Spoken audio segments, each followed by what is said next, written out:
যতবার আমি আমল করেছি নিজের জন্য, বিপদগ্রস্ত আত্মীয় আল্লাহ আমাকে এর ফলাফল হাতে হাতে দিয়েছেন। শেখ আহমদ সরহান্দি তার নাম ছিল। তিনি তার কিতাবে আমল শিখাইছেন, কোন মুসলমান যদি ঋণগ্রস্ত হয়, এত ঋণ হয়ে গেছে, আদায়ের কোনো ব্যবস্থা নাই, খেতে ফসল হয় না, দোকানটা অচল হয়ে গেছে, ছেলেটা বিদেশে গিয়ে ফাঁসিয়ে গেছে, থাকতেও পারে না, আসতেও পারে না, 2-3টা মেয়ে ঘরে উপযুক্ত, কারো বিবাহ হয় না, একটা মেয়েকে বিবাহ দিয়েছিল, তালাক নিয়ে মেয়েটা ঘরে চলে আসছে, ছেলেটা খারাপ ছেলেদের সাথে মিশিয়ে মদ জুয়ার অভ্যস্ত হয়ে গেছে। এই লোকটার পেরেশানির কোনো শেষ নাই, অনেক মামলা মোকদ্দমা তো সে ফাঁসিয়ে গেছে। হযরত মুজাদ্দিদ আল ফিসানি বলেন, কঠিন থেকে কঠিন বিপদগ্রস্ত মুসলমান যদি ইশারের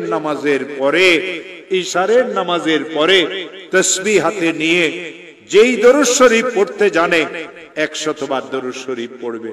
আল্লাহুম্মা সাল্লি আলা সাইয়্যিদিনা মুহাম্মদ, আল্লাহুম্মা সাল্লি আলা সাইয়্যিদিনা মুহাম্মদ, আল্লাহুম্মা সাল্লি আলা সাইয়্যিদিনা মুহাম্মদ। আর 499 বার পড়বে লা হাওলা ওয়ালা কুওয়াতা ইল্লা বিল্লাহ।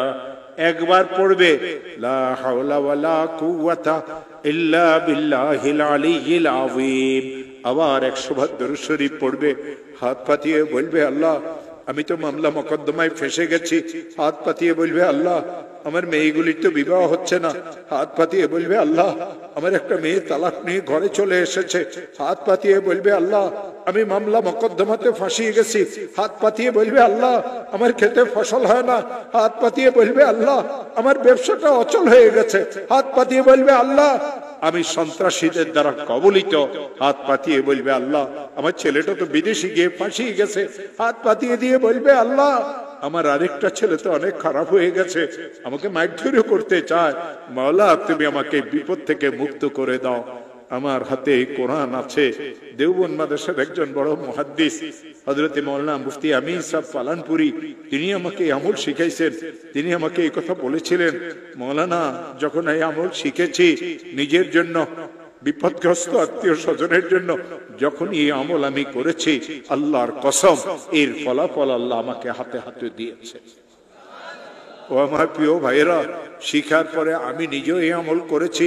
এই কোরআনে করিমকে মাথায় নিয়ে বলি, এই কোরআনে করিমকে মাথায় নিয়ে বলি, এই কোরআনে করিমকে মাথায় নিয়ে বলি, এই কোরআনে করিমকে খুলিয়ে কলিজার সাথে মিলেই বলি, আমার মাওলার নামে কসম করিয়ে বলি, যতবার আমি এই আমল করেছি নিজের জন্য, বিপদগ্রস্ত আত্মীয় স্বজনের জন্য, খোদার কসম প্রত্যেকবার আল্লাহ আমাকে এর ফলাফল হাতে হাতে দিয়ে